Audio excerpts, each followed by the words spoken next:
இன்னைக்கு நம்ம பார்க்க போகிற ரெசிபி குக் வித் கோமாளியில் பிரியங்கா பண்ண சில்லி கார்லிக் ப்ரான்ஸ் தான் பண்ண போகிறோம். இது ரொம்பவே நல்லா இருந்துச்சு. நீங்களும் ட்ரை பண்ணி பார்த்துட்டு எப்படி இருக்குன்னு கமெண்ட்டில் சொல்லுங்கள். ஒரு பவுலில் 1/4 கிலோ இறால் நல்லா க்ளீன் பண்ணி எடுத்திருக்கேன்.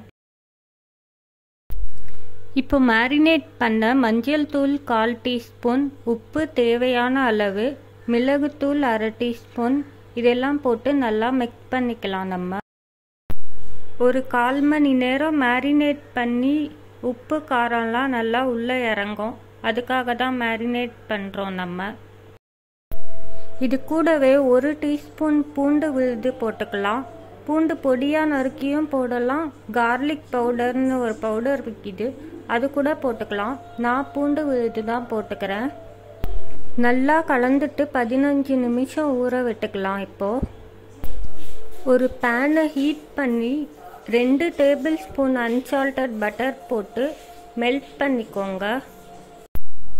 பட்டர் நல்லா மெல்ட் ஆனதும் மேரினேட் பண்ண இறாலை போட்டு ஒரு 4 நிமிஷம் குக் பண்ணணும். எல்லா பக்கமும் நல்லா வேக விடுறதுக்காக அப்பப்போ நீங்கள் கலந்துக்கோங்க. இப்போ பாருங்கள், இறால் நல்லா குக் ஆகி இருக்குது.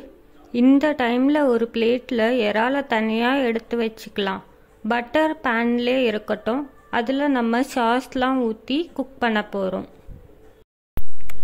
இப்போ நம்ம சாஸ் ரெடி பண்ண போகிறோம். இதே பட்டர்லேயே red chilli sauce 1 tablespoon போட்டுக்கலாம். சோயா சாஸ் கொஞ்சமாக ஒரு 1 டீஸ்பூன் போல் ஊற்றிக்கலாம்.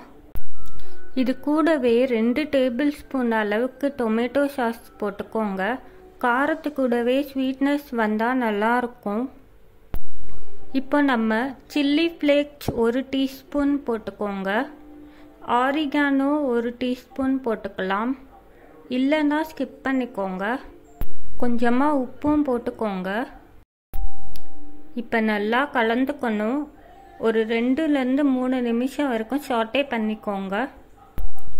3 நிமிஷத்துக்கு அப்புறம் பட்டரில் வேக வச்ச இறால் எல்லாத்தையும் இதில் போட்டு நல்லா கலந்துக்கோங்க. இறாலும் சாஸும் நல்லா கம்பைன் ஆகிறதுக்காக ஒரு 2 நிமிஷம் குக் பண்ணிவிட்டு ஸ்டவ்வை ஆஃப் பண்ணிடுங்க. அவ்வளோதான், சில்லி கார்லிக் ப்ரான்ஸ் ரெடி. மறக்காமல் நீங்களும் வீட்டில் ட்ரை பண்ணி பார்த்துட்டு சொல்லுங்கள். பாய்.